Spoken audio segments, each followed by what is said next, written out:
Good evening, and welcome to another episode of The Fire Caves, a Star Trek Deep Space Nine podcast. I'm one of your hosts, Perry.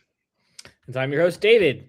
Tonight we're doing our retrospective part one of season 7. But before we continue, you can find us on Facebook, Spotify, Apple Podcasts, and YouTube as The Fire Caves, a Star Trek Deep Space Nine podcast. That is correct, and as I say every single week, you should find us and follow us because we're great, we're awesome, we're a good time, and we are finally on season 7. I know that it didn't in our heads when we were talking about doing this. We did not think it was going to take this long to get there, Yeah. but yeah, here we are as another great Trek franchise is fond of saying. It's been a long road getting from there to here, but we're here. All right. So if you know the show, obviously you'll get the reference. If you don't know the show, then go watch it. I don't know what else to say to that. Go watch it. It's a part of the franchise. Go watch it. Yeah. So yes, we are talking about season 7 finally. But before we get into all that, we like to do our little weekly recap. So, David, how has your week been? Week's been good. So I guess I have three things of book I was reading. I'll say that. Okay, so saw the new Avatar movie, Fire Nash.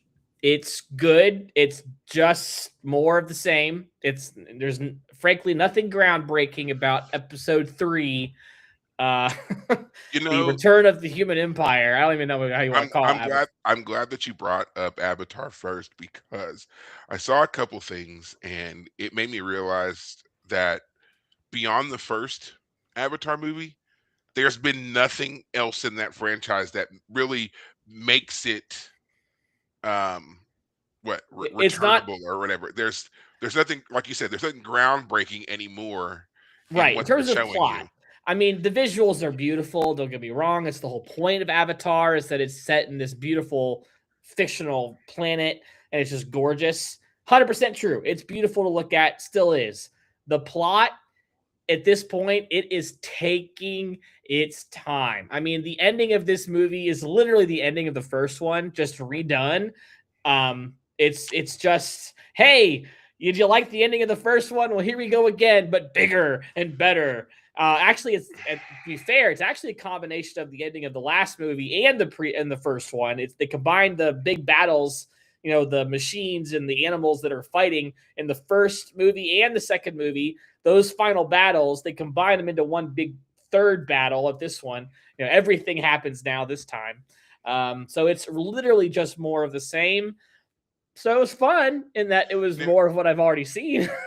now, how many of those movies are there supposed to be? Because I There's remember supposed when to be at least 5. I was going to say, remember when they first came out, there were supposed to be 5 of them. I Yeah. didn't know if they had stuck to that or not. And it's James Cameron, Yeah. right? Mm-hmm. So yeah, Mm-hmm. he's like apparently he's locked in, and that was one of the other things that I saw in relation to these movies.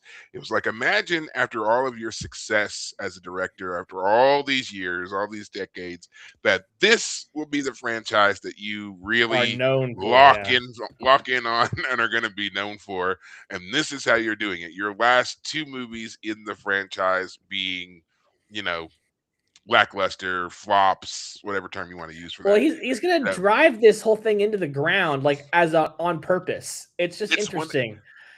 I think that it's interesting because from what I've gleaned of the plots, especially of this third movie, it's venturing into territory of things that if you don't have a certain cultural reference, and I mean I know that's a stretch to say about a sci-fi movie, but if you don't have it, I think it's hard to tell that kind of story and you end up losing the plot. And so now Yeah. you're trying to figure out less about the story you're trying to tell in that particular movie, but now how to make it make sense for the ending that you've envisioned. So you don't Yes. have your middle. You had a great beginning. Your middle is, and then you think you've got a great end, but your ending will be ruined if you don't strengthen your middle. Yeah. So I think that's where he's starting to lose it because he doesn't have what he needs to tell the story he's trying to tell. Well, I mean, I'll put it this way. The plot moves forward a little bit in this movie, but again, it goes back to the like it ends up exactly where the first one ended and the second one ended, where big battle, big Yeah. CGI battle of robots versus creatures. and it's a spectacular visual feast. If you don't have the story behind it, if you haven't built up the complexity of it and Yeah. the reason for it, then it rings hollow. It can be beautiful to look at, but if there's nothing that connects it to anything else, then it's pointless and it's for Well, so I'll just say it this way. He moves the plot forward in certain ways. Like, the main baddie is the Marine guy, the old Marine dude. He's now got an avatar body, so he's now an alien himself, and he's gone native in a sense because he hooks up with there's a bad Na'vi tribe, the Fire Tribe, and he allies himself with them and hooks up with the female leader of that group.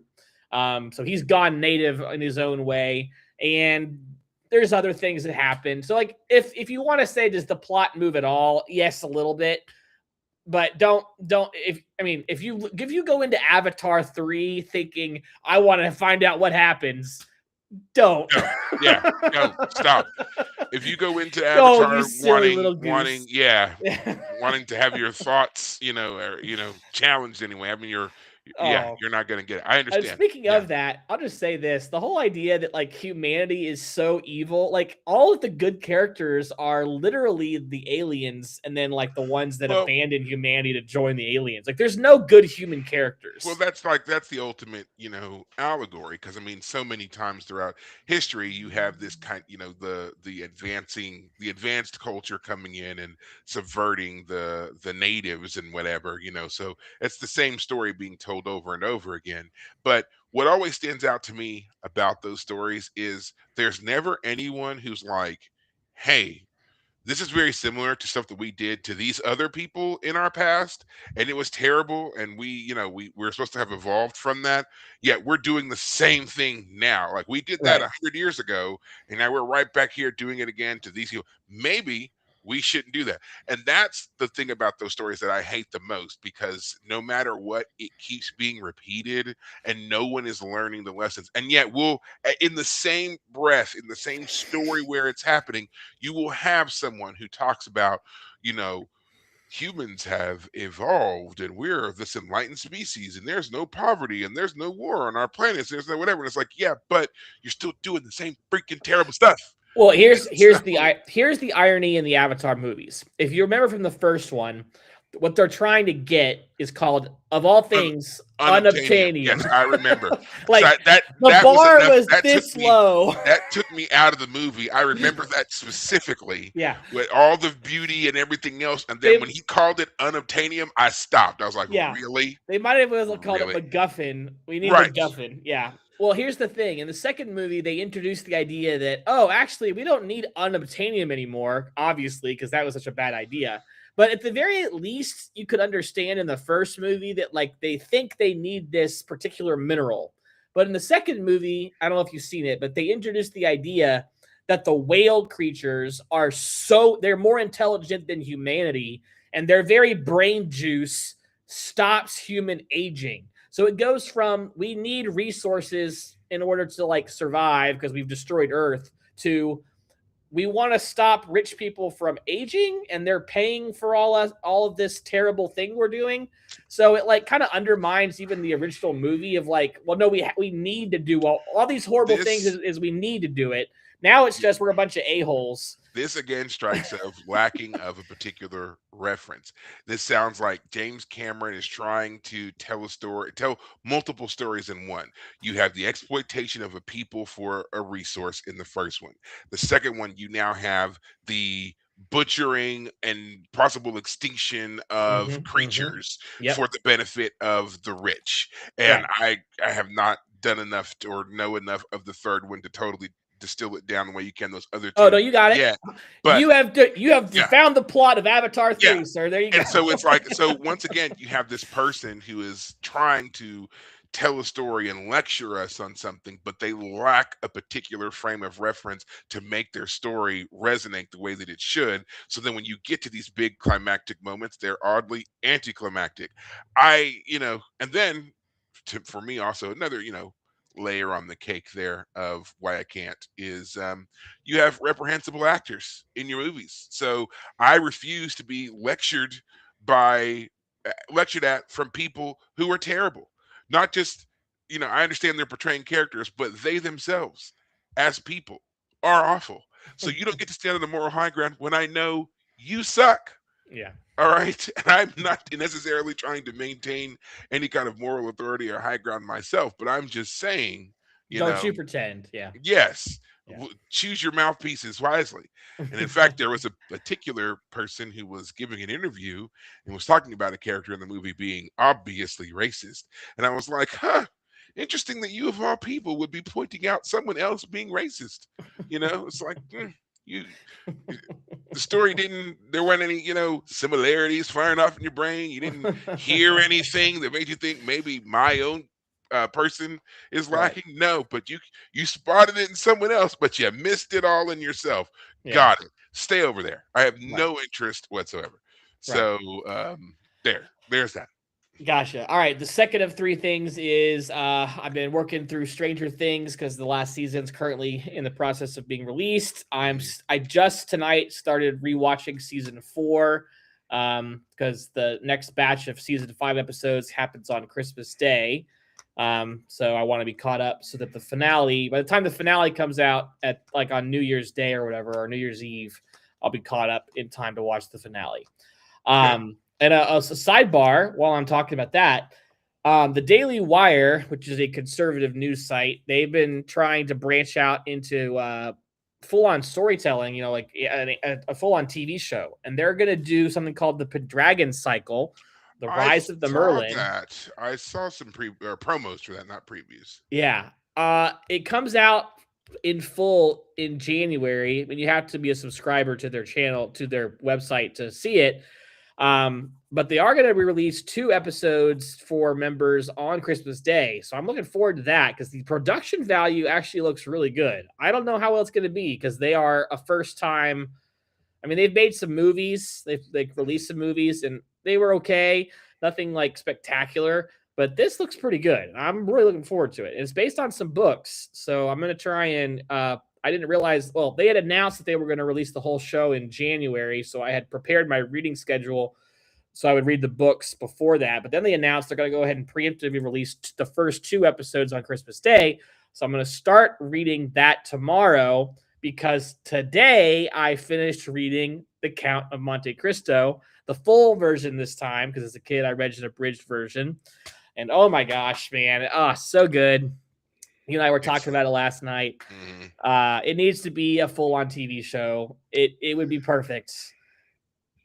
Yeah, I totally agree. No yeah. other things can be said. I think that it should have been a TV show a long time ago. I know that they've done not the count. Man, they've done the Three Musketeers a Uh-huh. few times as a TV show. They've done one that was just called The Musketeers. They had one that was just D'Artagnan, I believe that it was called at one point. It's been, yeah. I don't know why. There have been several movies. I think there's only really been 2 Count of Monte Cristo movies. There was one back in like the 30s, I think, and then they did that one with Caviezel Uh-huh. in, what was that, 2001 maybe? Yeah, I think so.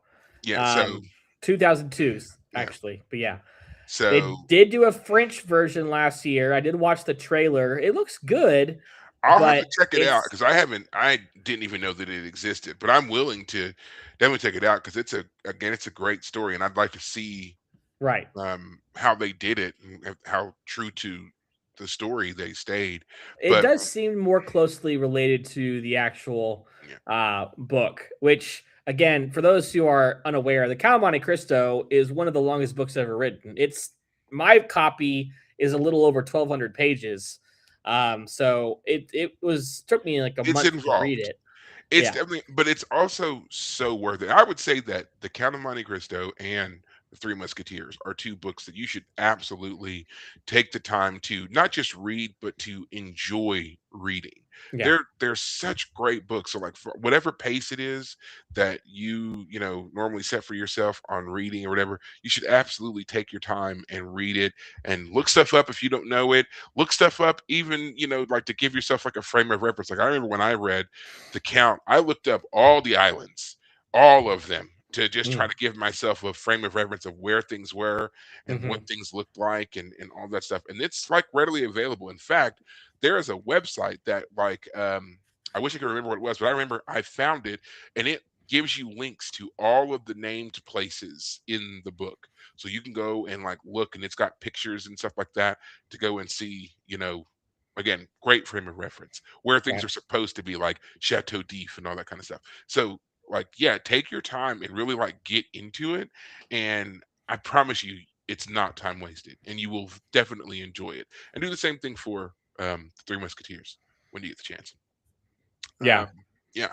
I need to read those at some point. They're on my list of things to read, but Oh yeah. it'll be a while. Yeah. No. No. I completely understand. Yeah.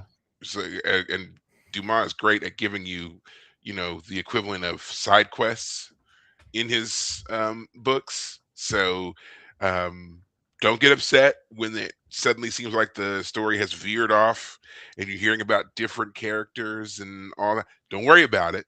It will come back around. Yeah. But That's one of the yeah. really interesting things about Count Monte Cristo. There's a character, Franz, who's like the main character for what I would call episode 4, if you will. Like after it jumps forward 10 years and you meet the Count of Monte Cristo for the first time as the Count, it's all from Franz's perspective. But then after his part is done, he's basically out of the plot for a good majority of it. I mean, he does return, but in a much smaller role later on. Mhm. It's just it like my whatever for whatever reason my copy it just felt like there are 1,200 pages. It felt like 12 episodes, like 100 pages would be an episode. This is an episode. This is an episode. This is an episode. And man, if I could have a wish, a genie gives me 3 wishes. One of them would be to I want to make this into a full on TV show. But And I yeah, I have faith that it will get there. I think that someone will eventually do it. But AI we're will just let you do it. well, and you know what? Like I heard about that too. That they're, it's actually slightly Star Trek related. Rod Roddenberry, son of Gene Roddenberry, recently gave an interview where he was talking about AI and how he's so excited for AI and how pretty soon people will be able to create their own um, uh, Star Trek at home. You feed it characters and plot lines or whatever else, and it will create episodes for you to watch. And he's Yeah. so excited for people being able to do that, which of course other people were like, no, that's a terrible idea. And I'm sure that somewhere the evil henchmen in Paramount woke up when he said these words and are actively hiring lawyers to lock down AI capabilities so that you can't do what he just said he was excited about happening. Well, it'll be very true that things like Star Trek, which are copyrighted, you can't go make your own AI version of Star Trek. Just like they did that to Star Wars and Star Trek. Like, haven't they done that? There have been fan Oh yeah, so films, so yeah, that full was a on big like controversy. legit That was a stuff. big controversy a couple of years ago because for a while there weren't any restrictions and people were making all kinds of fan films. And then Paramount got wind of all of this, and there was one particular company that was set to release like a full-on, totally original Trek series of films, and it was called The Battle of Axanar, I believe. And yeah, like they had actors who had been in Trek before coming back to reprise roles. They had actors who they were just legit actors who were playing new characters and everything else. They went all out on the production of this and released, I think it was a 10-minute clip.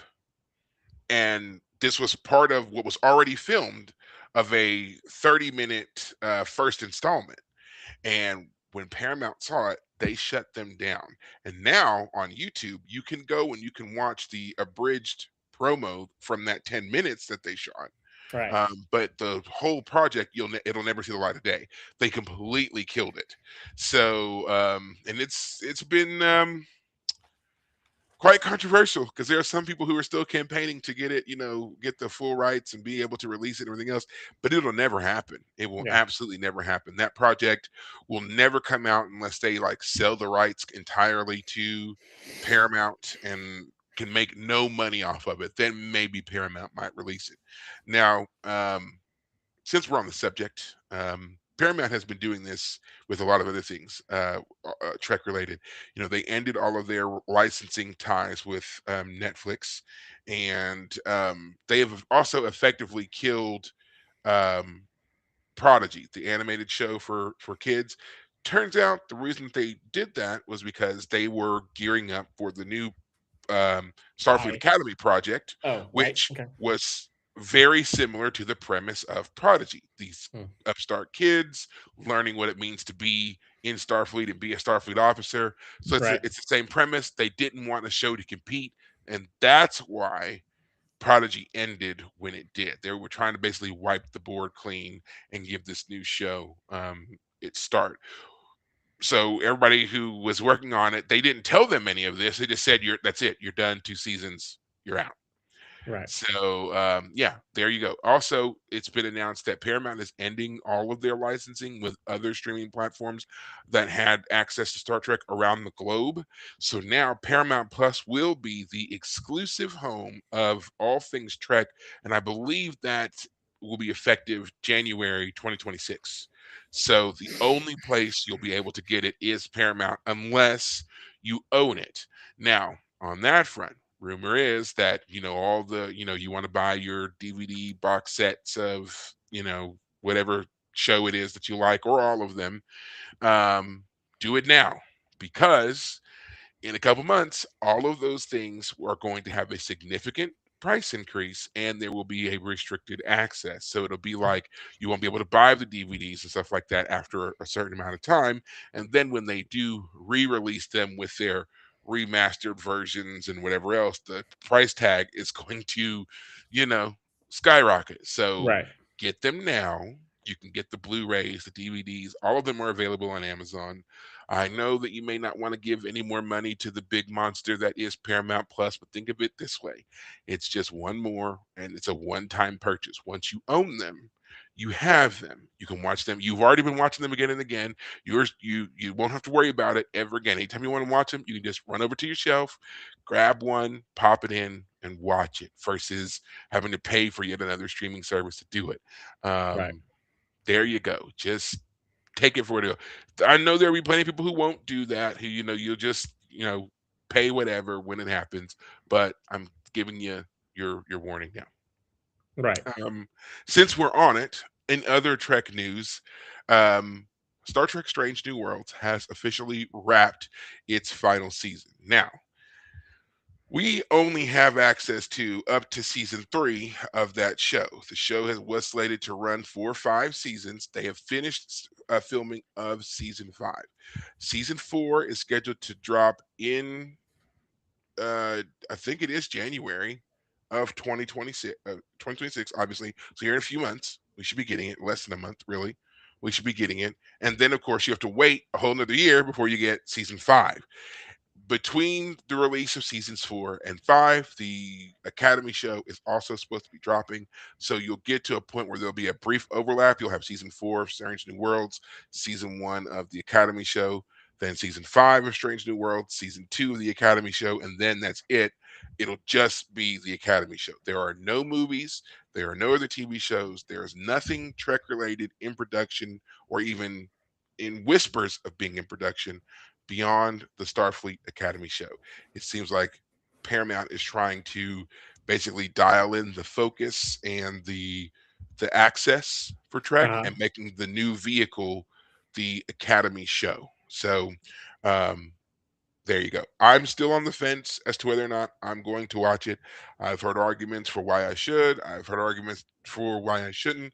I'm still stuck on the fact that I'm 40 years old and I don't want to watch a bunch of teenagers move through their various relationship woes. I don't have anything against the show beyond that. Like, I'm not trying to gatekeep or be like it's not like my old Trek or whatever. I'm older than all the characters. I don't have anything really that I can relate to them. They're going through that whole trying to find themselves phase. I'm not in that. So it's just not mhm. for me. That's all I'm saying. But there you go. I probably will check out maybe the first 1 or 2 episodes, because I always do. But other than that, unless something major happens to make me want to stay and watch it, I don't think that I will. Right. Um, And that's fine. That's fine. Maybe they'll circle around and they'll do something else in a few years. Who knows? But that's it on the new Trek front. Basically, everything is being super consolidated, and honestly, I'm not liking what I'm seeing on that. I understand that Paramount, like any company, wants to make money and all this other kind of stuff, but I feel like properties like Star Trek, which promote such, you know, well, the initial idea anyway, being openness, inclusion, we're here for everybody, there's something for everybody. Locking things down in such a narrow way and limiting access is antithetical to that. So I don't know if I can handle that. So we'll see. Because I believe in the principles of the Federation. I'm sorry, I'm a huge nerd. I love the ideals that was put forth by Gene Roddenberry years and years and years ago. I followed through with the franchise, and I've seen the ebbs and flows and how they've, differed in presenting those ideals and everything like that.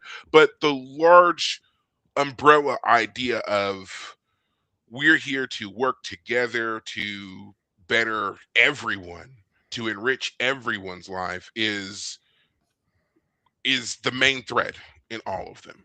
They Right. may have different ways of trying to achieve that, but that's always been the main goal. We're not trying to impose our will. We are trying to make friends, to branch out, to understand.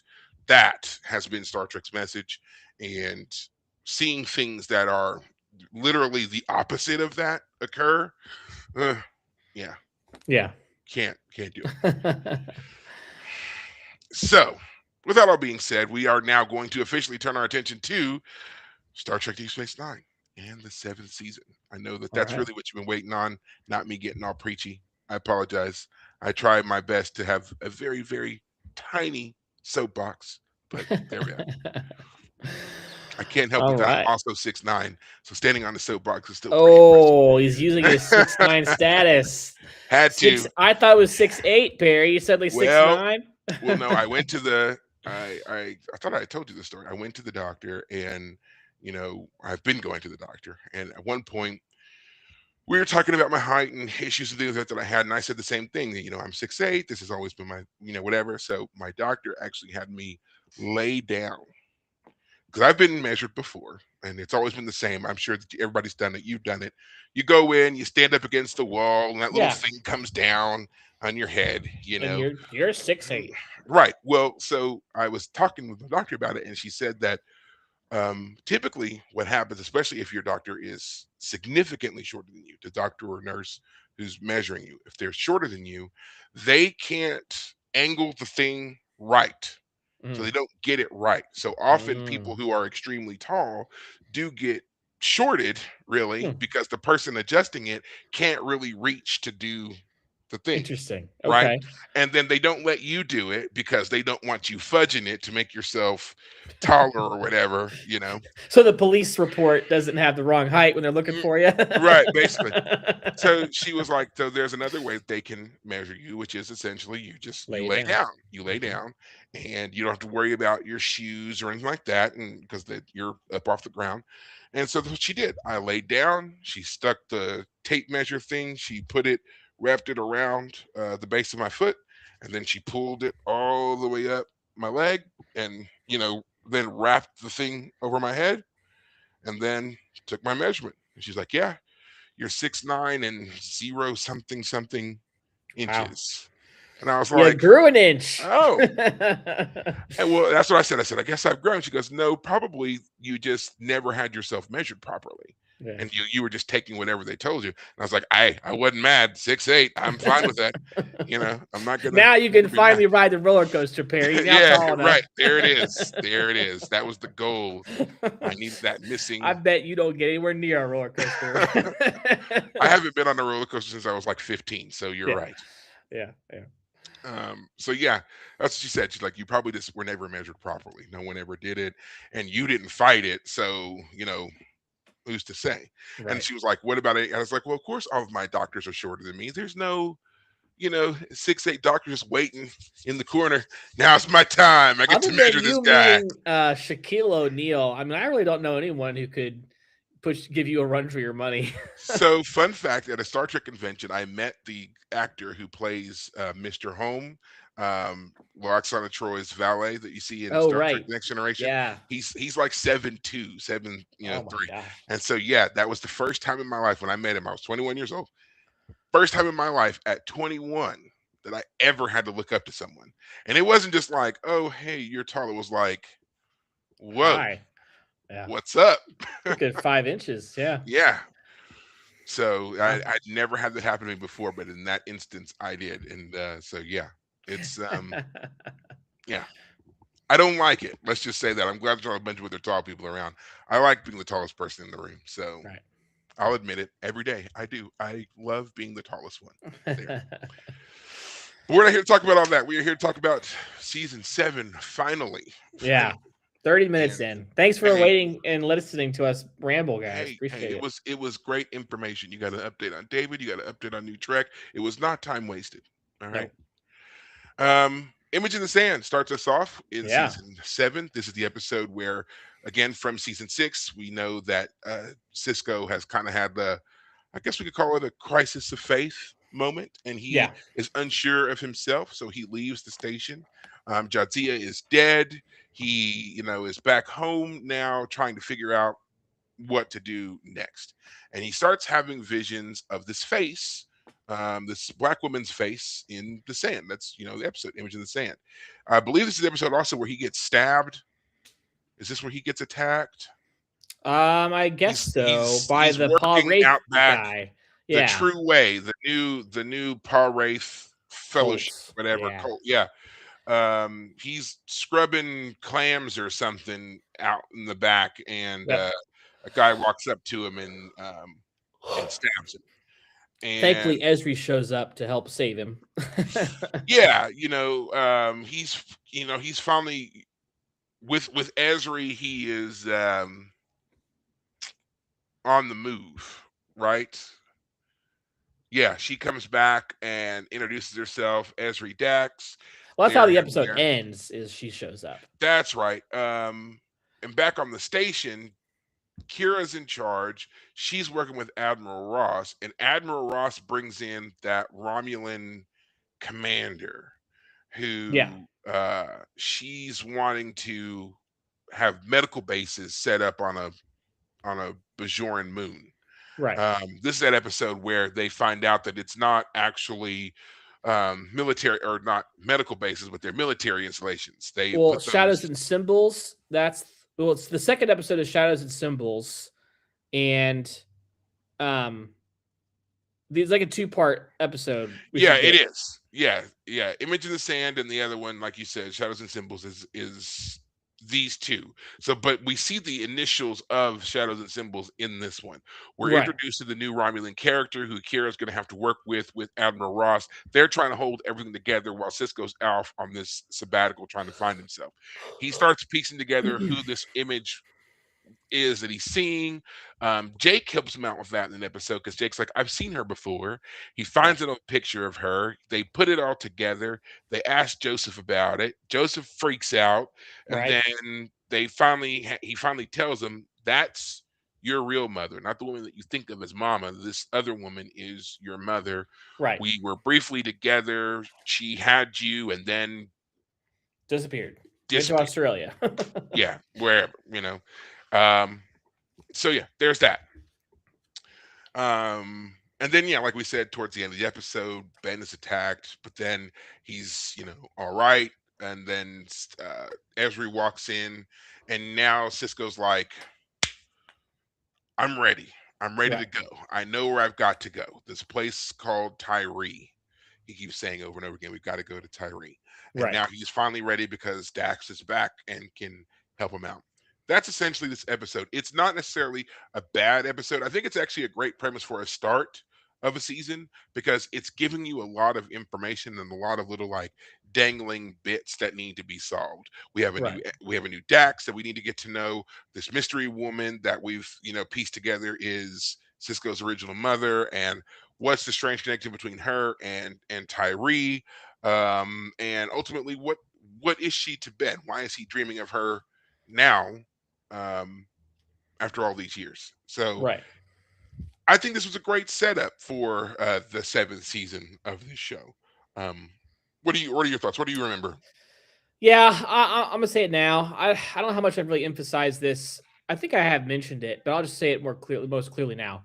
I'm not a fan of the idea of retroactively saying that Cisco is somehow, I mean, that the woman who is his birth mother was somehow like possessed by a prophet. And let me put it this way: throughout the rest of the season, anytime we see the prophets, it's not like in past seasons where we see a bunch of different characters we know, but it's the prophets using those images to say something. It's always this woman who is now, we now know is his mother, this Sarah character.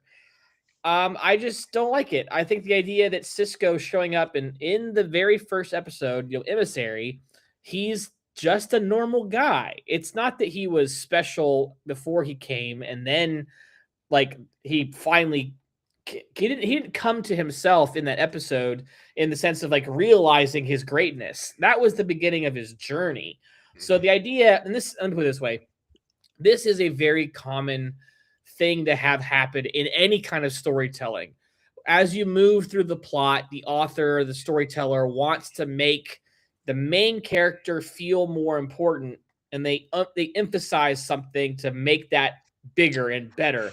There was a prophecy. I mean, heck, There's so many. Yeah, I was gonna say Harry Potter. You're yeah, absolutely right, and I agree with you. I think this is a mistake. I think this is something that when authors do it, it's a mistake. The right, thing that we were enjoying about your character for so long was the fact that they were so ordinary, and yet they were rising to the challenge. exactly, They were yes, overcoming their fears, their doubts. They were making connections with friends. They were emboldening themselves. They were learning and they were becoming better people. So right, for you to suddenly make it to where it's like, screw all that hard work you did on yourself. This was simply the only path you were ever going to walk down. You had yes. no Your choice. destiny, you were Yeah, divinely inspired. God Himself it's bless you. yes. No, It takes away all of their uniqueness, all of their specialness, and it ultimately makes them unrelatable. The yeah, whole thing that you were building, the connection that you were building with your audience through the character is completely lost because no one reading this or watching this has that kind of input. right, No one. And yeah, so you've completely disconnected yourself from your fan base. I right. thought that was a mistake when they did it with Cisco. I thought it was a mistake when they did it with Ben. I thought it was a mistake when they did it in Battlestar Galactica with the Kara Thrace character. There's just so many times when that comes up, and it's just this. I don't know what that is about people that we can't just say you started off in a traumatic place and worked on yourself and got better, that we have to always attribute it to this otherness, this specialness, this was your destiny. You know, Kara Thrace's grand destiny. We heard it so many times.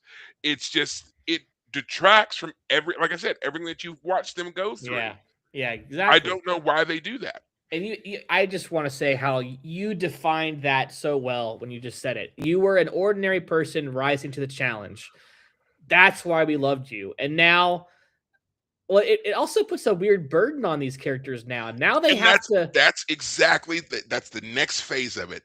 They yeah, have a huge burden and often they burn out. yes, Or once the mission is complete, they are left with no drive, purposeless. no Yeah, yeah, purpose. yeah, There's nothing to them. right. Like in the Harry Potter series, if this was your whole purpose, now that Voldemort is dead and gone, what do you do? That's exactly the problem. I don't know if you are really aware of it, but there is a sequel play that J.K. Rowling put her stamp of approval on. And it's supposed to be like 15 years later. And like Hermione is the freaking like prime minister, but Ron Weasley, her husband, because they're married now, is like I mean, he's just kind of a bum because he always was kind of that dorky character. Mhm. And Harry Potter is like, I think he's like he's like he's like an agent or something. He's like doing his thing. But you're right. Like that whole thing, that play is awful, by the way. That whole I don't know even what you're talking about. I never even. It's called The I had no Cursed inkling. Child, and it's Oh terrible. no. It totally undoes even some of the plot lines of the actual Harry Potter books. Like it messes up the it goes back in time to literally the climax of the whole thing is they go back to the night that Harry's parents were killed, and they like try and like let it happen. I think they have to let it happen. That's one of those, again, it's like, why the whole point is, well, pointless. You are going back to try to fix an event that has become critical to your own history. So Yeah, you learn through your doings and undoings that you needed to let it happen. So you have to go back in time again to fix yourself from making the very mistake that started. That's dumb. That's yeah, dumb writing. That's dumb, convoluted yeah, writing. And I hate when stuff like that happens. right, Um, yeah, and it's like, and it's and especially when you know the event that you're going back to and trying to change is already a pivotal moment. The death of Harry Potter's parents was a focal point moment that needed to happen in order for everything that came after it that shaped your world to right, happen. So if you go back and you undo that event, you are going to inevitably right, change the entire world that you just came from. right. And in every story we've ever read, it never is a change for the better. Yeah, Never works out that way. Oh, we're yeah, going to have a time machine. We're going to go back in time and kill Hitler. Sounds like a good idea, but unfortunately, if you think about the world that evolved from the from Hitler's rise and fall, the world that came out of that would be vastly different from a world that never had Hitler.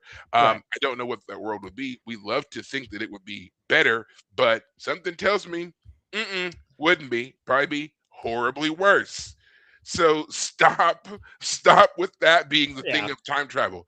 yeah. I like there's a section in Trek of the Trek franchise where they do talk about time travel. They've got these people who basically use time travel to go back and observe historical events. They don't interfere, they don't make themselves known.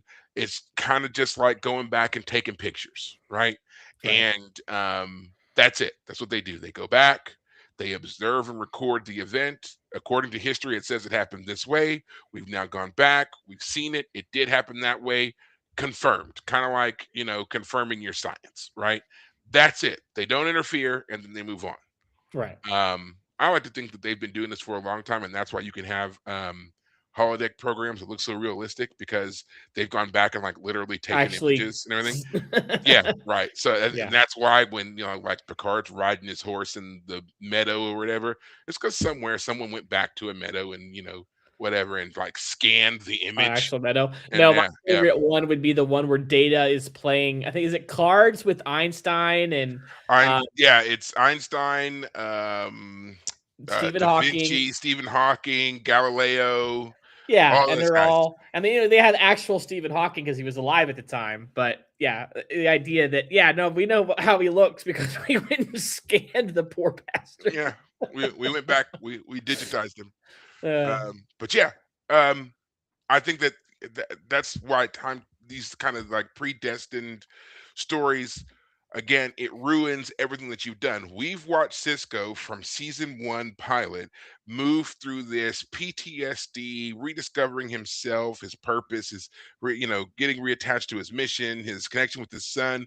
We've watched all these things happen through all this time, only for you to dump on us that he is a demigod and this was the path he was always destined to take. It sucks. It yeah, sucks. It's going to be my major criticism of otherwise fantastic character. yeah. Well, we got to move Moving quick, on. I guess, Yeah, through these. But we already I said part one and a part two, but yeah, yeah. Esri Dax, she's introduced. We've said enough about her. We can leave. Have to say it anymore. She, no, as an actress, the actress playing her is fine. Esri is kind of a a missed problem. character.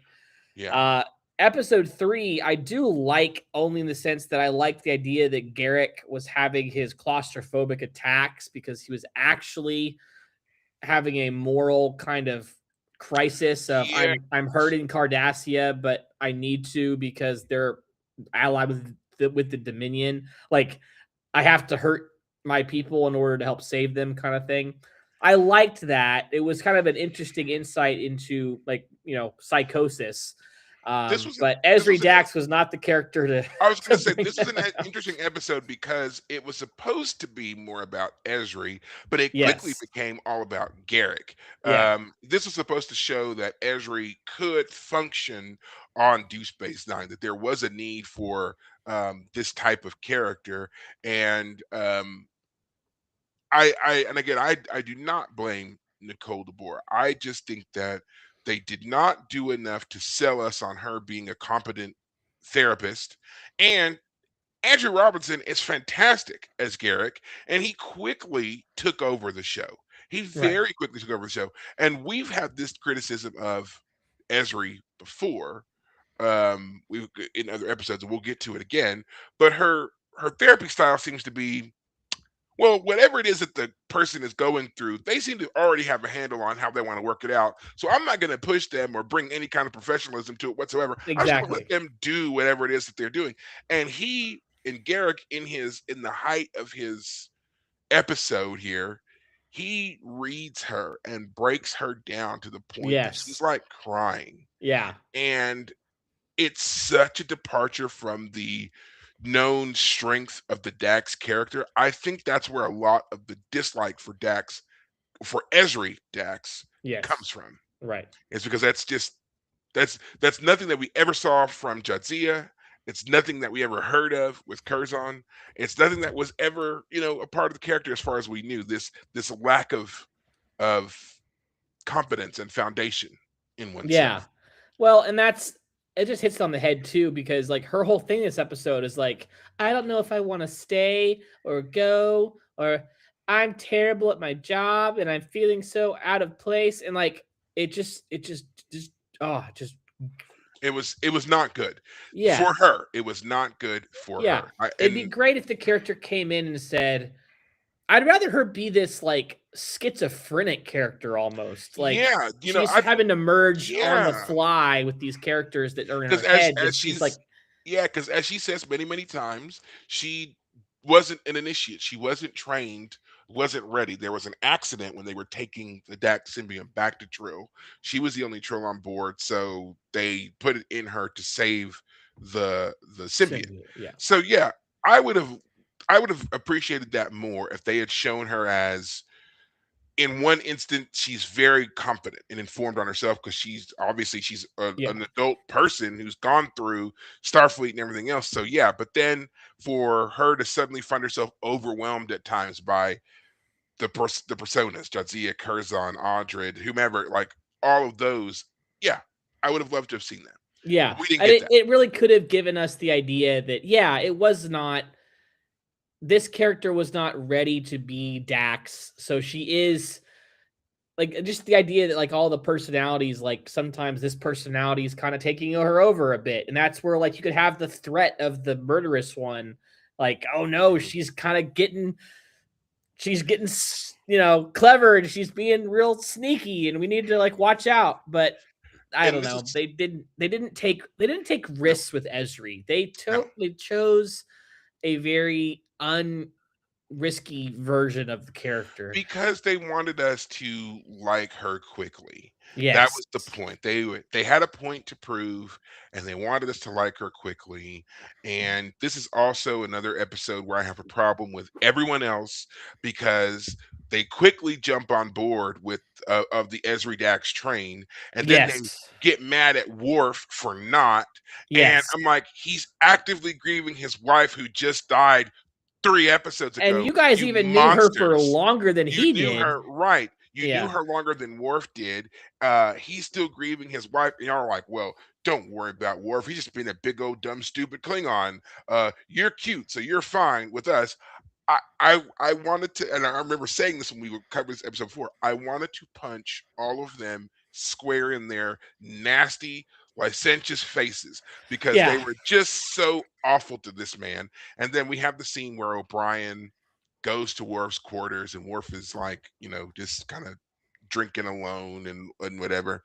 And so O'Brien comes in and tries to talk to him about the situation. And O'Brien, as a married man, coming to Worf and talking about this. I did like that idea initially, but the fact that even him coming out of that meeting and being like, basically, you need to get over it, bothered me still. Because Yeah. would you want someone to come and say that to you, Miles, after Keiko died, after you know after she died 3 weeks ago? Would you Yeah. want Worf or Cisco to walk into you and be like, there, we Yeah. understand, but get back there and fix those replicators. You got to. It's time to get over it and get back to work. Yeah. Exactly. What? What? I yeah, thoroughly upset with Miles Bashir. I'm always upset with Quark. So Bashir. whatever. Yeah. But yeah, Bashir and Quark both, and Yeah. yeah, They Bashir in they so particular, he's just quickly they so ugh. quickly start crushing on Esri. That's actually an interesting thing to point out because we'll get to this in a couple episodes. Bashir falls for the woman in Chrysalis, the one of the women that were enhanced like him, but had lost her ability to speak. She's a mute, and like he fixes her, and he falls in love with her. It's creepy, and Esri, it's creepy because like Because Bashir initially they we don't first met they him. don't do these things well. They don't let them, run almost a more natural course. Like we see them spending time together in one episode, and then it may be 3 episodes before we see them spending time together again. They don't do that. It's this rush to make these things happen. We're gonna obviously, as we get through those episodes, we talked about this with Odo. Um, they had to make certain things happen, almost like Odo was going through his own maturation. He was a child, then he goes through puberty, and then he's a man finally before he's able to realize this relationship with Kira. We kind of see the same thing with Bashir. He's this kind of young, naive playboy. He doesn't really have any relationships beyond, the one night Shallow. stand. Yeah. Yeah, very shallow, whatever stuff. Then,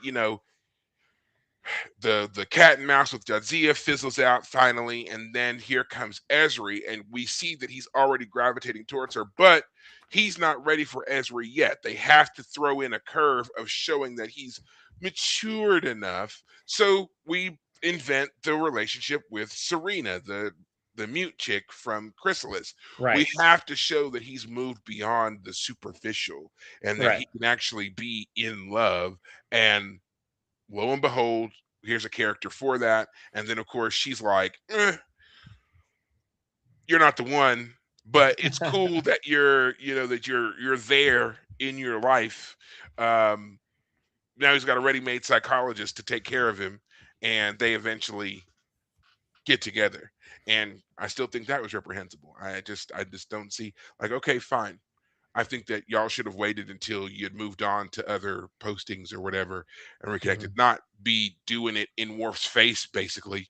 It's Right. ridiculous. Yeah. Exactly. We'll have more to say Anyway, on her. yeah. And Yeah. also, this episode does highlight, like, she's all, they show instances where she's like kind of looking longingly at Worf, and Worf won't talk to her. Worf doesn't maneuver around her, whatever. Why should he? Why would he?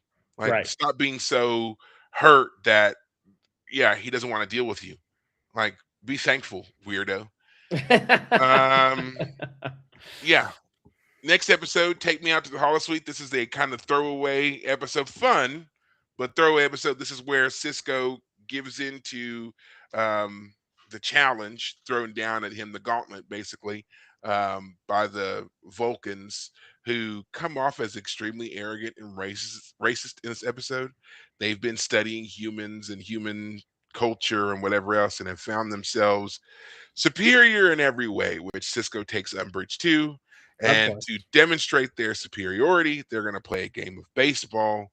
All Vulcan team against Cisco's hodgepodge. We've got, Worf and Kira and Odo and the Ferengi family, Quark and Nog and Rom. Yeah, just everybody there to play in this game. And not Nog, I'm sorry, but Rom oddly is the one that saves the day with his hit towards the end. And yeah, I mean, I guess it's fun. I don't know. I don't Yeah. really have a major opinion Yeah, on it this was a episode. throwaway episode. It's Yeah, fun. It's there to be fun. We don't have to say much more about it. yeah, I would that's fine. say, That's it. yeah, Yeah, we've and already, I then guess, touched on Chrysalis a little bit. yeah, again, this is the Bashir is creepy episode. Yeah, hitting on Uh, a mentally handicapped woman who just so happens to now be fixed by you. Like, right? Isn't that a there's a breach of some kind reason. of doctor-patient Exactly, relationship exactly. clause somewhere in there? There's got to be.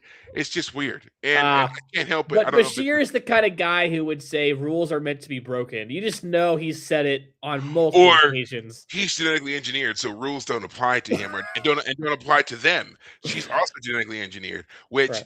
again adds a layer of creepiness to it because I got the distinct impression that Serena was significantly younger than him.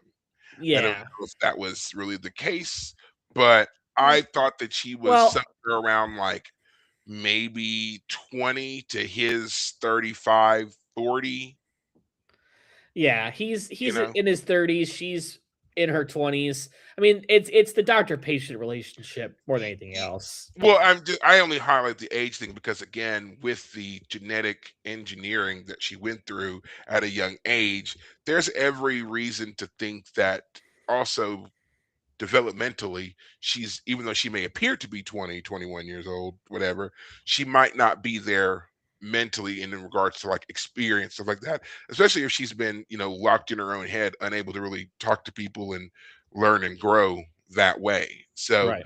yeah, problems. This episode is, they shouldn't call it chrysalis. It should be called problematic. The Right. doctor, he's violating some clauses somewhere, Right. but whatever.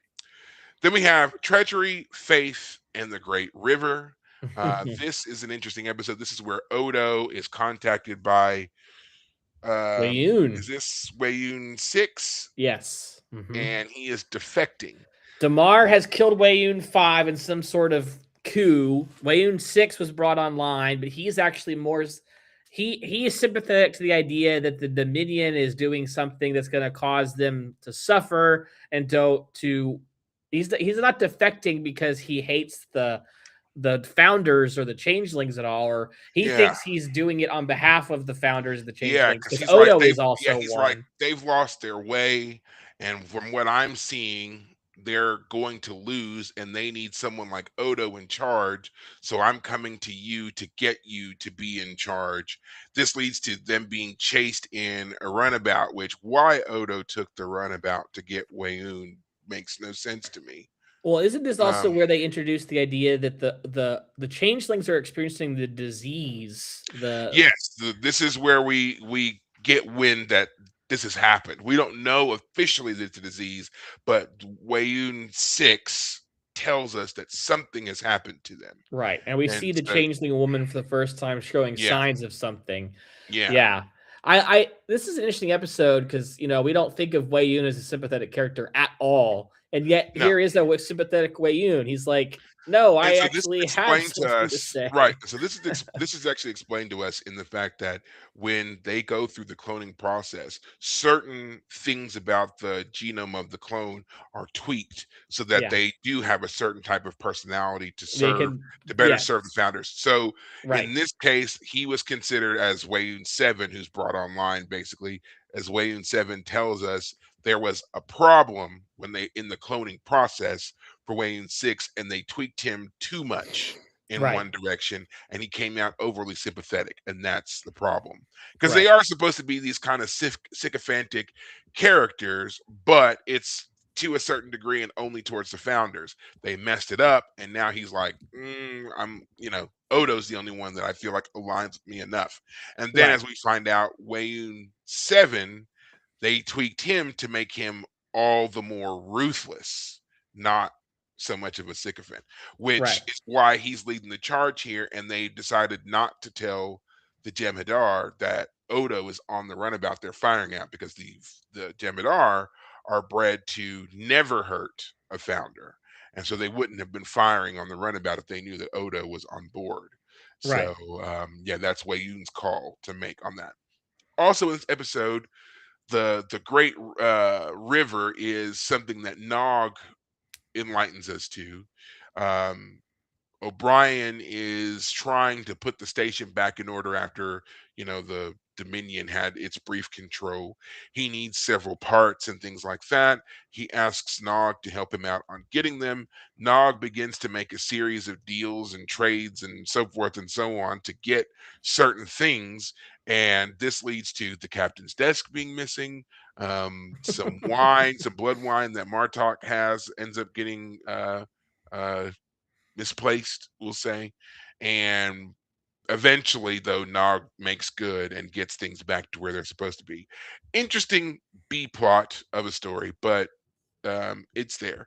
I like to see that Nog is putting his Ferengi skills to good use. Yeah. Um, using his powers for good, as it were.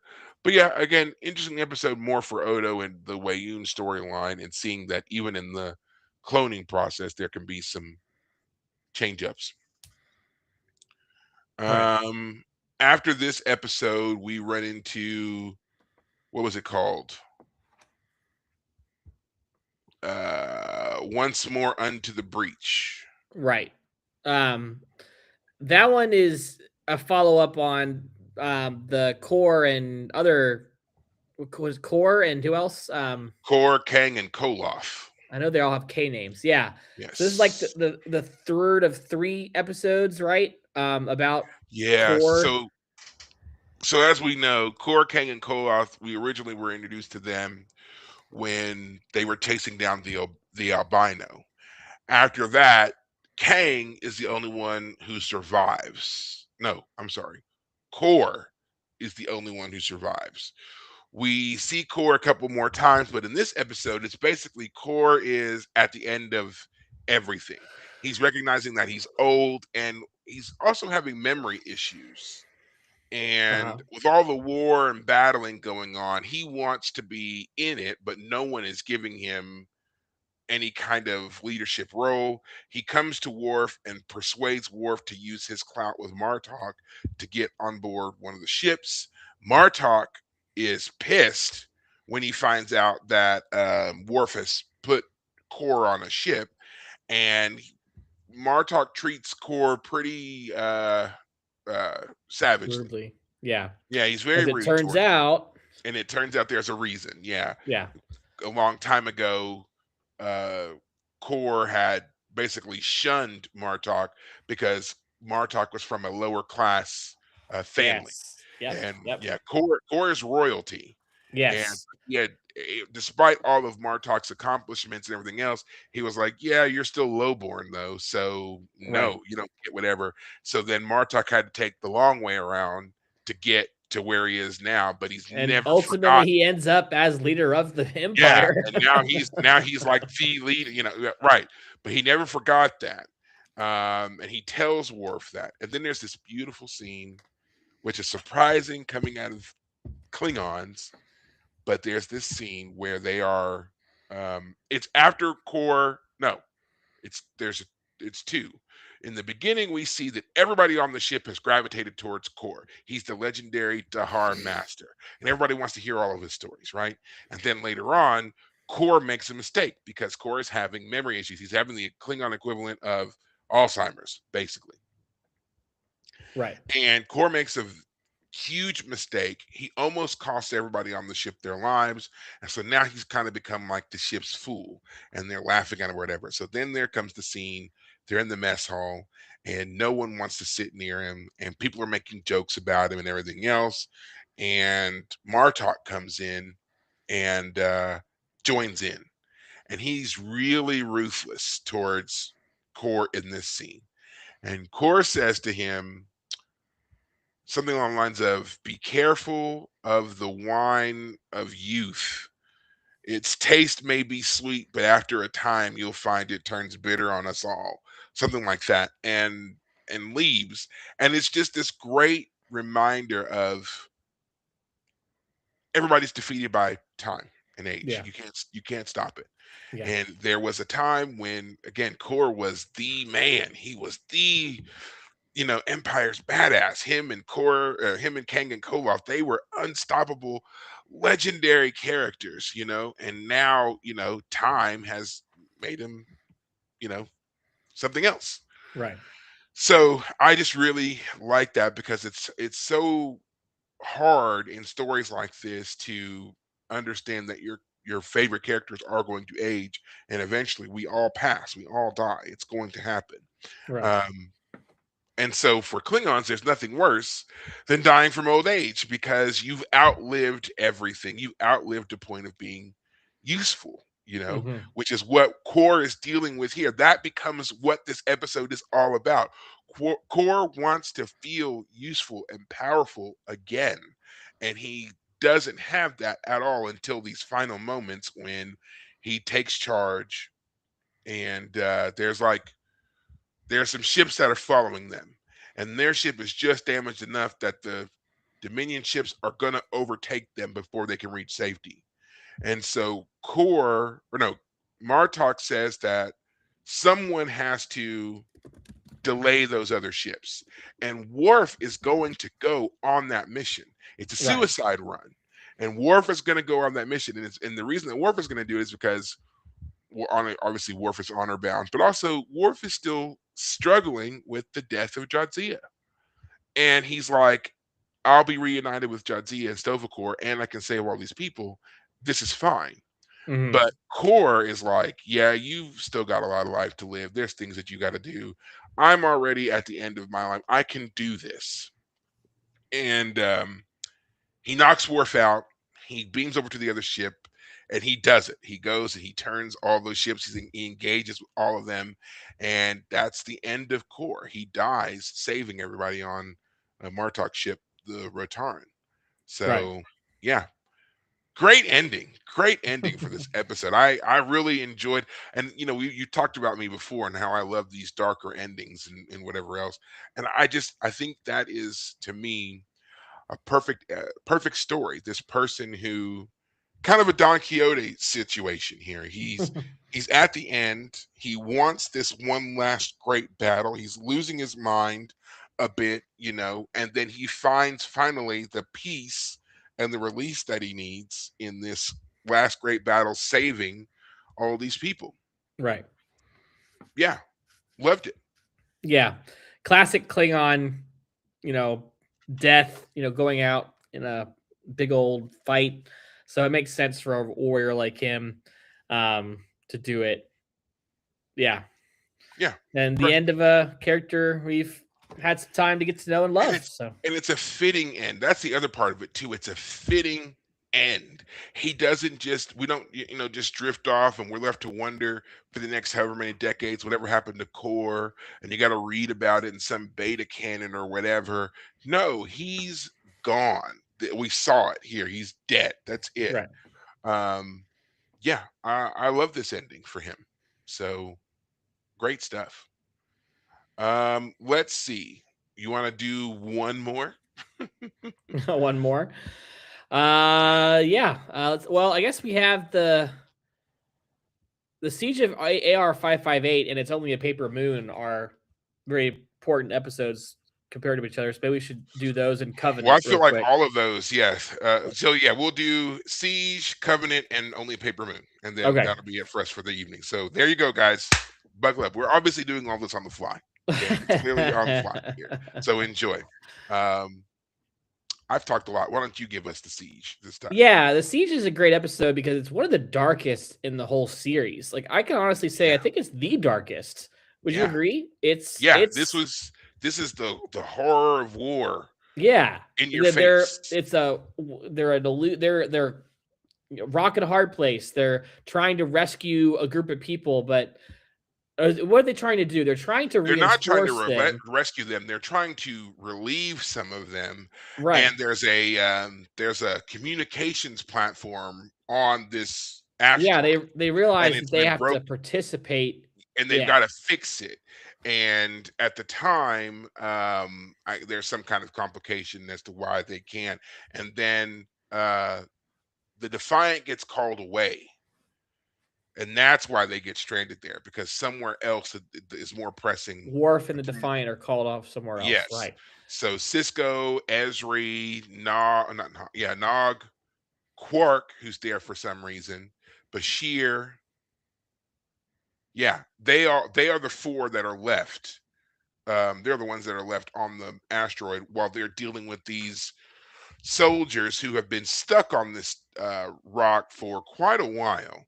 I don't know if they ever tell us how long they've been there, but they've been there for a while. They've seen a lot of combat, they've seen a lot of death, and they're really burnt out. And they were supposed to Right. have been rotated out a few months ago, but it's like something keeps happening to their, you know, convoy or whatever. So they've been stuck there for a good while. Right. Yeah, so that's what this is. Yeah. Mhm. Well, and I'm just looking at the episode recap here on Wikipedia. Like they're being harassed by these anti-personnel mines called Houdinis that can pass in and out of subspace. Like, oh, can you imagine? I mean, They're invisible, can pass through subspace, and apparently they move. They're not yeah, stationary. So yeah, which you is might why they're walk so through an area. deadly. Yeah, you Yeah, might walk through an area and there's nothing there that time, but right. then you come back an hour later and one has moved into it, and then And I've done a lot of reading over the last couple of years. You've heard me talk about it about World War II, and they talked about how one of the worst things that you could come across is a minefield because you're just walking along, and the next thing you know, your leg is gone, and your buddy right next to you is fine, or vice versa. And how guys who are supposed to be the ones who can find the minesweepers, like those guys, half the time would still end up stepping on something. Like, oh, there's nothing worse. And the idea that you could make it worse by making them invisible and movable, I mean, and this also just kind of highlights, I think the reason this episode is so interesting and unique is because so much of Star Trek is all about being on the ship and how powerful it is and run and gun battles. mhm. But And it's clean. It's yeah, clean. yeah. That's Oh, the thing about deck even their deck 35 has lost yeah, power. But some deck like you've never seen before and you will never see right. is obliterated. Okay. Exactly. Yeah, there are bodies hanging out in space because they lost, the bulkhead blew, but we don't see that on screen. So this episode Never. really gives us some of the dirtier. Let me put it this way: in reading about World War II, especially reading about the Pacific, you can read about the ships and the battles that they were in, and that's real fun, exciting stuff. But the real nitty gritty, dirty, unpleasant, the guys who had to live in the marshes, on the islands, in the rain, and that's just brutal. Like, I'd rather live on a ship, like just at the very least, it's like a floating mini city, right? It Mhm. seems to have some creature comforts. So yeah, the this episode really does give us that deep, dark, gritty, Yeah. a very focused look at how things would actually be Yeah. for the common soldier. And it's great. And the fact that Nog loses his leg by being brave. I mean, again, this is the character who, when we first met him, was a Was a petty criminal. thief Yeah, he was a criminal. on, He yeah, was a criminal. yeah, Absolutely. yeah, This and also the wounding of Nog is preceded by him giving this speech to Quark yeah, about how these humans are in the trenches and they're heroes and right, they've done this amazing thing, and he's not necessarily wrong. But right, then Quark points out something to him that I've always really loved. And he's like, yeah, these aren't the humans that you're thinking of. You're idolizing these people. You're not seeing them. He goes, these humans are different. They've been deprived of their creature comforts, as you were just saying. They've been deprived of their creature comforts. They've been under constant battle fire and strain. They've watched people die in front of them. They are getting, attacked nonstop. Look at right, them. These aren't people. These are monsters. right, You're looking at the wrong thing. And he's like, you take the nicest human and you do whatever and they'll be nice. He says as long as their holosuites are running, their beds are warm and their bellies are full, they are the nicest, warmest, most charming people you'll ever meet. But you take away their creature comforts, you deprive them of their amenities, and you deprive them of their liberties, and you put their lives under constant threat. And he says, and they will turn into the nastiest, most vile, venomous creature, worse than any Klingon you've ever heard of. And right, I was like, he's not wrong. wrong. Like, you need to listen to this man. And Yeah. that's why humans won their battles against the Klingons, because Hmm. there was a point where, yeah, you pushed push the backs up against the wall only so far, and then Mhm. yeah, they let loose. Humans are Yeah. ruthless. Yeah. So yeah, and I like that they exemplified that here. And another scene I really like is when they were able to make the Houdinis visible, Mhm. and that guy turned, and there was that one like right there near his face. Loved that scene. They Yeah. did a great job there. Yeah. Um, Let's and go yeah, ahead and this quickly. leads Oh, go to ahead. Go Nog ahead. getting wounded, which is going to become very important for It's Only a Paper Moon. Yeah. But Let's before let's we get let's. there, let's cover Covenant really quick. Okay, I was gonna say we could do Covenant as our last, but yeah, we could do Covenant now. Oh, Ducat is now in charge of the Paul Wraith cult. Like, yeah, yeah. if Cisco is the emissary, well then darn it, Ducat is the leader of a Paul Wraith cult. That's how it's gonna be. He is the emissary. He calls himself the emissary of Of the the Paul Power Wraith. Race. He Yep. does. He absolutely Yep. does. This is what Ducat has been after all along.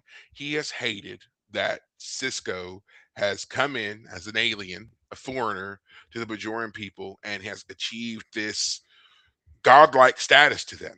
He has Right. talked about it over and over and over again, that he does not like the fact that the Bajoran people fall down on their feet for Cisco, when he has, in his opinion, done more for them, and that they should worship and honor him.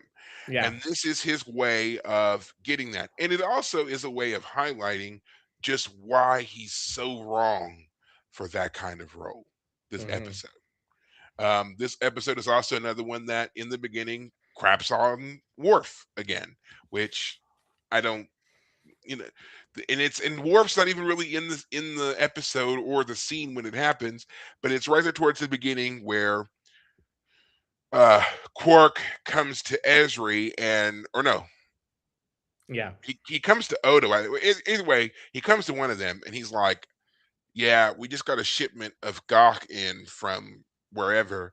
It was something that Jadzia had ordered for Martok's birthday, and so she had gotten a bunch of various forms of Gok, and she was just like, "Ugh, it's so gross and awful. I don't want to deal with it. Just dump it." It's like, now wait a minute.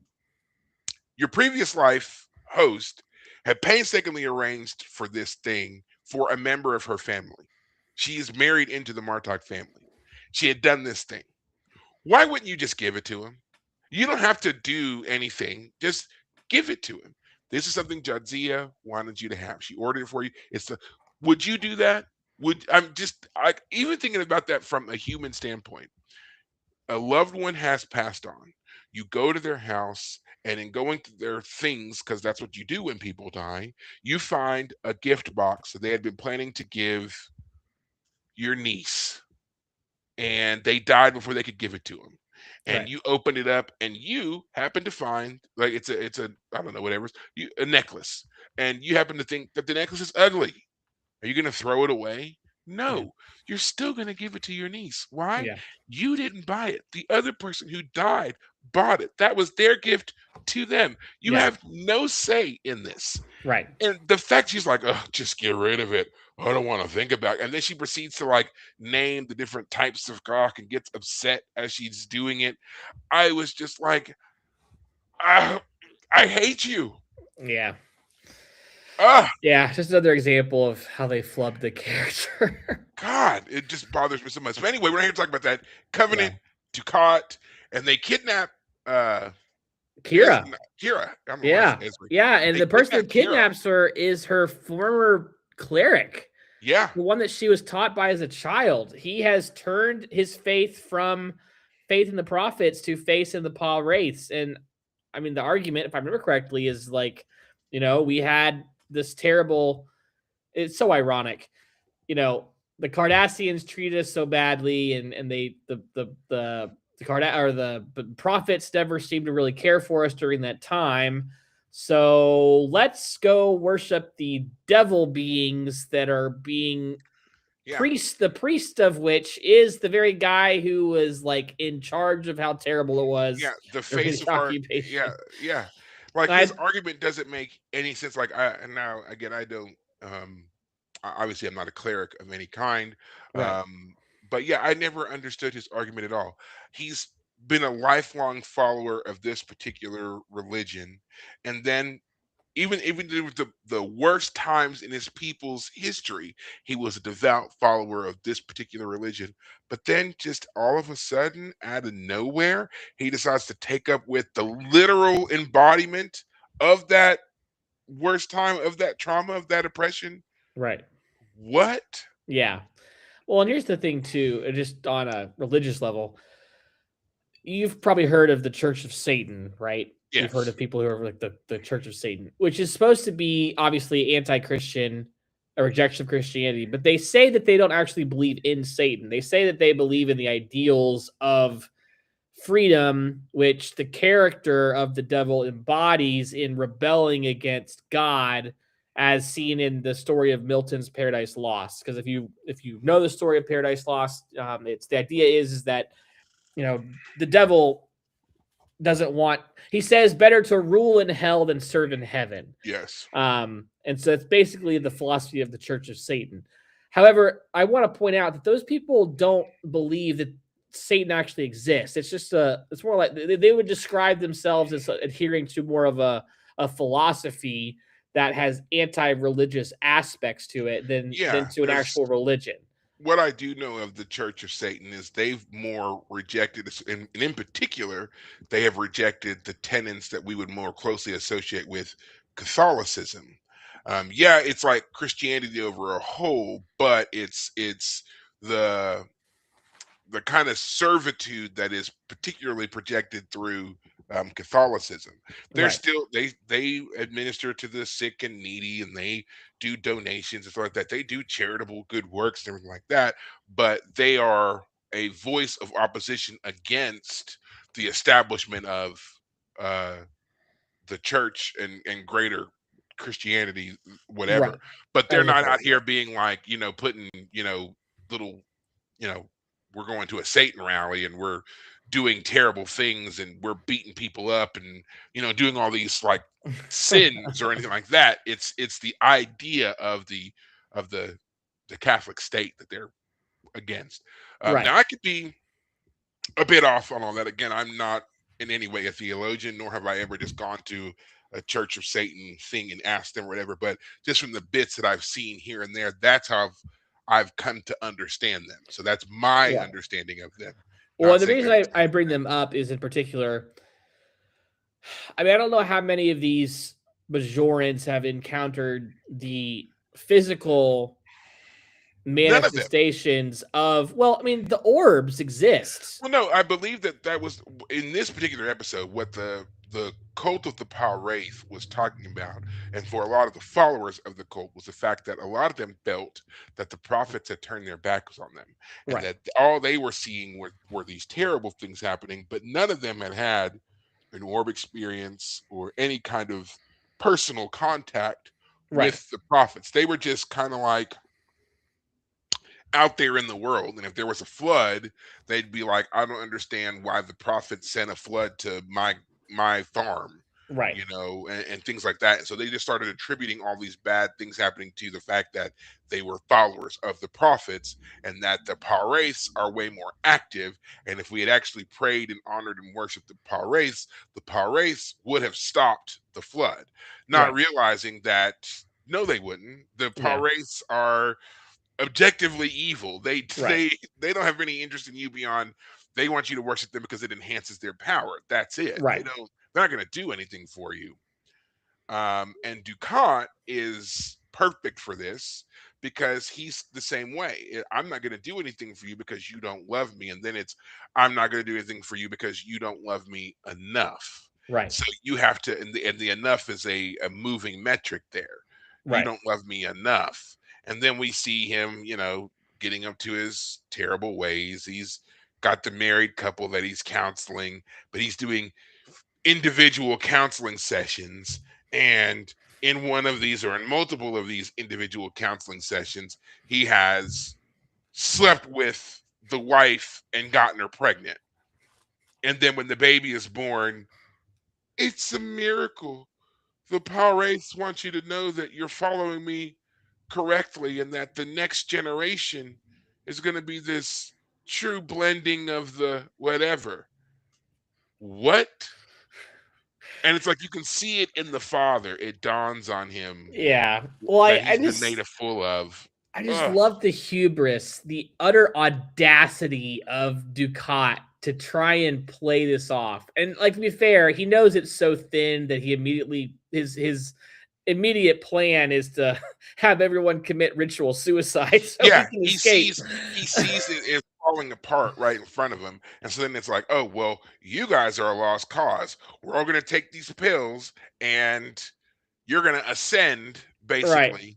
And then when the thing gets knocked over and his pill gets mixed in, and now he won't just take another one. And dude, he's like, "You don't understand. I'm supposed to live. I'm Yeah. the emissary. I'm the voice. I have a You guys need purpose. to go, but I'm going to stay to recruit even more people to follow you in death." Right. What? Yeah. And Yeah. then the only one who actually takes the pill is the priest, who realizes he is well and truly lost the plot and there's no redemption in his eyes, and so he kills himself. Yeah. By And taking a that's it. pill. Yeah. Yeah. Yeah. He says he did it based on some sort of faith. Faith. Yeah. Yeah. And Kira's like, yeah, no. Yeah. Ugh. It's And then just an yeah, it's just a very interesting episode as a take on religion. Because obviously people who remember, I don't remember their the group's name at the moment, but the phrase drink the Kool-Aid is literally because there was a group of that was Christian the we looked them cultists. up. That was the Heaven's Yeah, Gate people who that's believed right. that the Haley's Comet or whatever was going to deliver them. And so they drank the stuff and they Well, obviously they they all died. also they like the authorities were coming were kind of narrowing in on them, and just like Ducat here, the leaders said, "Oh, all right, everybody, time to drink your arsenic. Yeah. Get your kids ready." Um, Yeah. and they And then did it. cultism, especially in the 90s, was like a rather big thing. There were a couple of these cults where people killed themselves in this fashion. Uh-huh. Yeah, this was, I don't want to say it was widespread, but there were several cults. And you know what? We don't really talk about cults anymore. I don't know if there's any active cults to this day, or Yeah. if they've wised up and they don't call themselves a cult anymore, and you've got to really look for it to know or whatever. But yeah, it was a big deal back then, which is why this episode was also so prevalent. Yeah. Um, we've got to move on. I know there's more that we could say about this one because it's Ducat, and I don't Yeah. want to shortchange him or anything It's like not that. like we But don't have a whole episode devoted to this very episode or anything. right, right. So, and we haven't gone over this before. Yeah. But we do need to get to this next one because obviously it's a It's a great banger. one for Nog. Yeah. It's only a paper moon. This is Nog coming back after having been shot, as we said in the Siege episode. Everybody is planning this wild fanfare for him, and he comes back and he's like, "Don't want any of it. Just leave me alone. I want to do my rehab. Just be left alone." Um, he's annoying Jake because they're roommates, and he's playing the same music from the Siege over and Mhm. over again. It's James Darren, or Mhm. Vic Fontaine, excuse me. It's Vic Fontaine singing "It's Only a Paper Moon" and some other songs. Right. "I'll Be Seeing You," I believe, was the song he plays over and over again. And they start pressuring him to do his rehab. He chooses to do his rehab in the holosuite with Vic. He starts to get better. He doesn't need the cane. He's having a good time in the holodeck and doesn't want to leave. And once again, Esri just says, "Well, he's doing his own therapy. We're going to just hold off and let him, it seems to be working. We're going to let him, carry on." Vic is enjoying it because Vic is getting to live a full life for the first time. He's Right. experiencing things. He's growing as a hologram and as a person. But eventually there comes a time when they've got to, shut it down. And Vic basically makes his program inaccessible to Nog for a while. And then Nog finally has his breakthrough moment. And he's like, "Yeah, I'm afraid. That's what it is. I, for the longest time, thought that we were the heroes. We couldn't be hurt. We couldn't be touched or whatever else. And then I got my leg blown off. And I Right. realized if my leg could be blown off, then I could also die. And now I'm terrified to go back out there." And that's a very honest statement. Love that for him. But he eventually gets over it and returns to work. And he works out a deal with Quark that Vic's program gets to run all day, every Yeah. day, so he can have time off. He can actually live a life if he wants to. Very nice of them to do, but yeah. Can you imagine what would happen if Vic Fontaine and Moriarty were allowed to Oh somehow God. coexist? I mean, well, and I mean, in a way, like that's the part of this that's so crazy. They locked Moriarty away because they were like, you're so dangerous, you know. But here they give Vic the keys, and they're like, nah, go ahead. Shows an inherent irresponsibility with holodeck technology. Like, where are you blurring lines, and where are you crossing the line with this creation of a being, a Right. person, you Right. know? Vic is supposed to be the amalgamation of those uh, crooner Rat Pack type characters from the 50s and 60s. There was never an actual Vic Fontaine. He's a Mhm. persona that someone created, and then Right. they just were like, we're going to make you smarter than the average bear, so to speak, and you're a hologram. So you're effectively a sentient creature that's trapped in this device. Right. Yeah, don't know if you should be doing that. you know and then Yeah. Voyager gets into this as well with the Doctor. It's like, Mhm. again, you're creating holographic people. Yeah. Probably shouldn't do that. There's gonna be a problem somewhere. Yeah. But in this episode, again, it's more about Nog and the growth we see in him. Nog is a Yes. fantastic character. Go Yeah. ahead. All I'm just gonna say is another example of Esri being like, I prescribed what you're already doing. Yeah, totally useless. Totally useless. Yeah. Like, come But on. yeah, let me put it this way. Vic Fontaine has been an interesting character the whole time. I'm not a charismatic individual. I know that about myself. I mean, not that I couldn't be charming in my own ways at times, but like you just see how you do it with this Vic Fontaine character because Oh, he yeah. he acts like he's intimate with you as soon as he sees you. Hey, it's been a while. How you doing? Like, how's the fam? Like, Yeah, he yeah. knows how to just like he's the quintessential charming character. Um, and so you can see how it would be seductive to be his buddy who lives in the suite with him. But yeah, Nog, it kind of works. It lets Nog get back into the jive of being charming like a bartender type would be.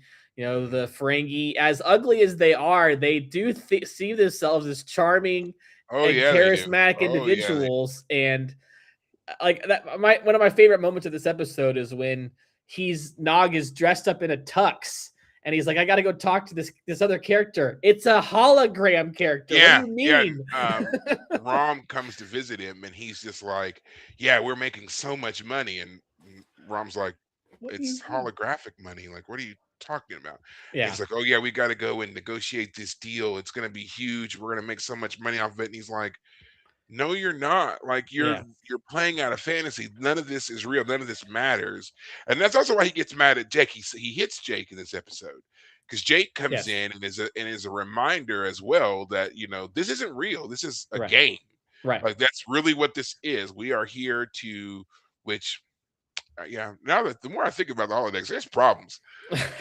you know, Jake is not in any way of age yet, right? Because again, we don't know what their ages for Yeah, it's never consent clear, of not things quite clear. are, right? Right. But you're coming into a Vegas 60s nightclub with your girlfriend, and there's drinking and gambling and questionable, Yeah. questionable to say, So Well, yeah, I will say this. I think I might have said it in the episode at the time, so maybe I'm repeating myself, but I think this is something that women don't understand about men because men are the ones who like to play video games way more than women. Men like fantasy, whether now it's to be clear, Dungeons and he's not saying that. Dragons. And now to be clear, because I don't want this to come back on us later on, he's not saying that no woman ever wants to play games. He did No, not no, say no, no, that. no, no. Of course not. So I don't I'm want any talking in messages. generalities here for Yes. sure. But my Yes. point is that I think if we're gonna get into the gender conversation, I think the thing that men do that women don't is engage in risk more. I think men are called to risk on a spiritual level. We're also physically more able to endure, you know, challenges, stresses, just because we're bigger and stronger. Not that you can't have a big, strong woman. My point though is that fantasy settings are like play is where you learn to handle stress in a consequence-free environment. If you Mhm. fail, it's okay. And that's why I think men like fantasy and also can get addicted to fantasy settings. Nog is tempted to stay here in In perpetuity. perpetuity. Perpetuity. Perpetuity. Excuse Gotcha. me. I got you there. Don't worry. Yeah, it's We're a hard good. word, but it's a good one. So I love this episode because when Vic confronts him, it's not about that this wasn't a good form of therapy for Nog. It was you can't let it be your new reality. You've Yeah. had your turn of Yeah. being like you've enjoyed your time here, You've recovering, learned, you've recovered, you've but healed. It's time. it's You're right. time. It's time. Yeah. So it was a good form of therapy for Nog. It was something that helped him feel better and take his mind off his troubles. But it doesn't allow him to forever give up his troubles and to forever forget his hurts. And I mean, didn't what's the actor who plays Nog? Aaron Isaacson, right? Aaron Eisenberg. Yes. Eisenberg. Like, did he not cry, if I remember correctly? Like, through his mask and everything, like he actually shed a tear, right? Like, Yeah. I don't know if Yeah. that was the actor just being on point or if they gave him eye drops. I think it's him. I'm gonna say it's him. But it was a beautiful moment for this Yeah. character, Yeah. who again, when we met him, he was this bit character, a thief on the promenade. He was leverage for Cisco to get Quark to stay. And now he's one of the most emotionally important characters. Yeah. And again, the fact that during the documentary and they're presenting what would episode 8, how would it go if we were to do another season, and they kill off Nog. No. Nog needs to become a full-time member of the cast. If I were to If I was to redo it, Nog would definitely be. I wouldn't make him. I don't think I'd make him the captain, but he'd be a top contender for the first officer spot for sure. Yeah, he would have to be a regular. And Yeah. like even Jake would, I honestly, he might, I mean, I haven't given much thought to where Jake would be, but he would certainly be more of a candidate for a regular character than even Jake would be, is what I'm getting at. Yeah. The idea that his character has grown so much. So anyway, that's probably as far as we want to go tonight, right? Yeah, we're gonna have to. This is quite long, but I just want to say once again that the character of Nog, the growth of the character in this show is phenomenal. It's definitely one of the highlights. Aaron Eisenberg will forever be commended for the work that he did on bringing that character to life, on the connection that he made with the fans. Absolutely something that other characters in the franchise entirely should aspire to. He did great work here, and I don't think that I hope that we'll see other character development like this. I don't think that we will for a few reasons, like shorter seasons and things like that. But yeah, Aaron Eisenberg, again, forever remembered. Great work, great character, Right. solid. But yeah, that's going to be it for us tonight. We got a good ways through, but we are not done. We are going to try to wrap this up for you so that we can be ready for both the autobiography of Cisco and the start of Voyager. And we're going to kind of change things up a little bit with our format for Voyager, but we'll get into that when it's a bit closer. Don't have time for all that tonight. But until next time, guys. Take care of yourselves. Thanks, guys.